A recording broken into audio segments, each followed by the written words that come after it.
Selanjutnya nih pertanyaan, wah enak paling enak bagian nanya satu sama ya. Saya waktu di Batam, Ustadz habis-habisan nanya saya nggak bisa berkelit. Sekarang Ustadz harus jawab ya, janji. Terima kasih. Lalu Ustadz, nih, ini kan antara keyakinan, ada Jabariyah, ada Qadariyah, ada Ahlus Sunnah wal Jamaah. Sekarang ini bisa kelihatan nggak yang berpaham Jabariyah atau mereka semau-maunya saja pindah-pindah keyakinan ini?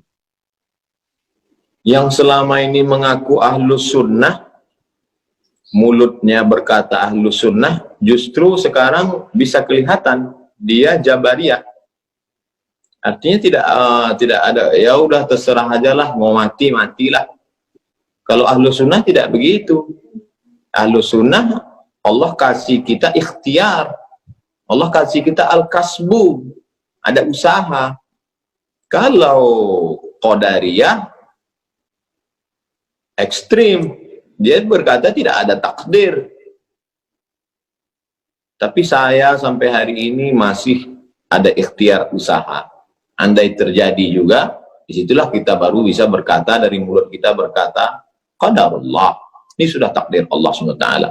Tapi bahwa hari ini kita mendengar majelis ulama mengajarkan kita, Kementerian Agama untuk menggulung karpet, kemudian majelis ulama mengajak menutup, bahkan tadi saya baca berita Sekjen MUI mengajak pemerintah untuk lockdown. Itu salah satu dari usaha, salah satu dari ikhtiar, salah satu dari al-kasbu, menunjukkan kita Ahlus Sunnah wal Jamaah, kita berpegang pada sunnah, kita bukan kelompok Ahlul Bid'ah.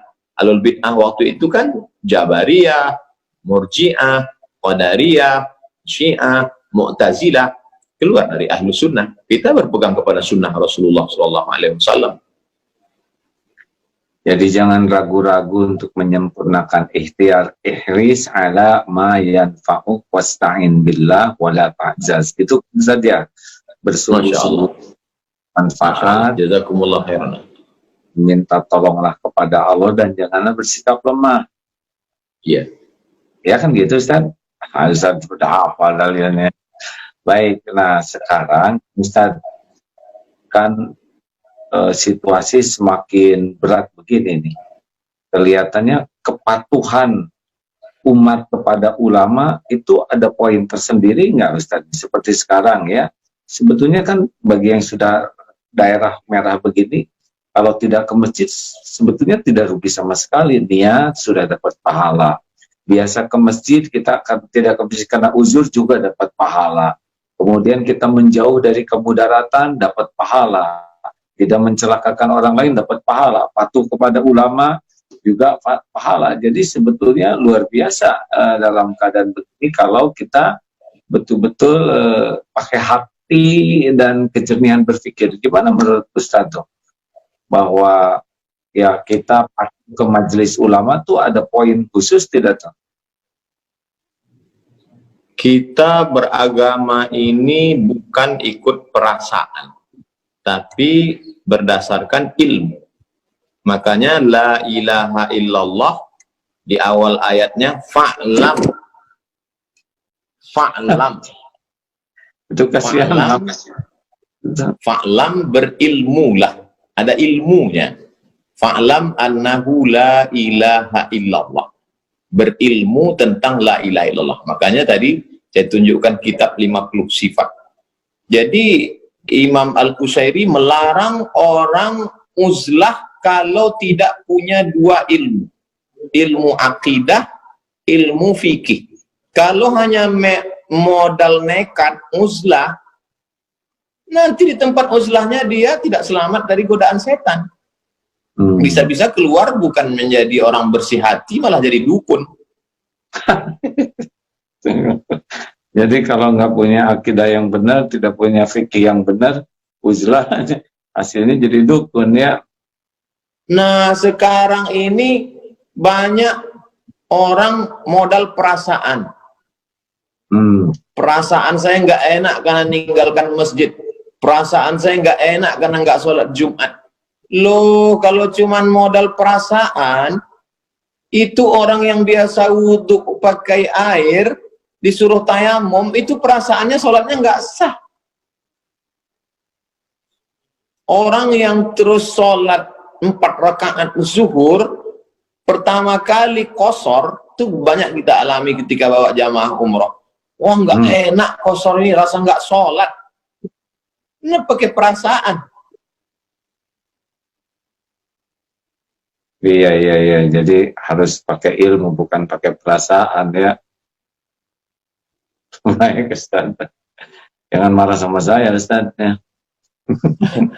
Kami memang gaya bicaranya begitu di Sumatera, karena banyak gunung, angin kencang. Baik, alhamdulillah. Nah, saudara-saudaraku sekalian, para pendengar ini senang sekali ini ya, dengan Ustaz Abdul Somad bisa dapat banyak ilmu. Nah, Ustaz, kemudian dalam situasi yang berat seperti ini, kemudian ya seperti yang tadi dikatakan, kepatuhan kepada ulama itu di dalam Islam seperti apa nih? Kalau ulama sudah mengeluarkan fatwa, sampai sejauh mana kepatuhan itu punya nilai dan tidak patuh itu merupakan keburukan? Ati Allah, ta'ala kepada Allah, wa ati'ur Rasul, ta'ala kepada Rasulullah SAW, wa ulil amri. Dalam tafsir ulil amri itu, di antara ulil amri adalah ulama. Lalu kemudian dalil yang kedua, Nabi SAW tidak meninggalkan dinar dan dirham. Nabi tidak meninggalkan istana kursi emas. Yang ditinggalkan Nabi adalah al-ulama warasatul anbiya. Ulama pewaris para nabi. Jadi kalau seandainya kita hidup di zaman Nabi, kita ikut Nabi Musa. Ikut zaman Nabi, ikut Nabi Isa, ikut zaman Nabi, Khatamul Anbiya, ikut Nabi Muhammad SAW. Sekarang Nabi sudah meninggal. Yang kita ikut siapa? Pewaris para Nabi. Siapa? Ulama. Jadi dua saja. Kita ulama berijtihad, atau kita orang awam ngikut ulama. Saya bukan ulama. Saya orang awam.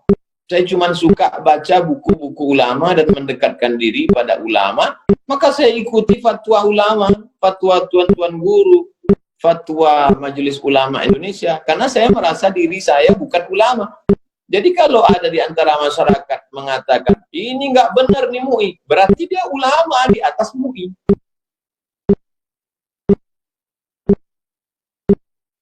Jadi wajib gitu ya, Ustaz. Kalau memang fatwa itu sudah disampaikan, kita umat mematuhinya.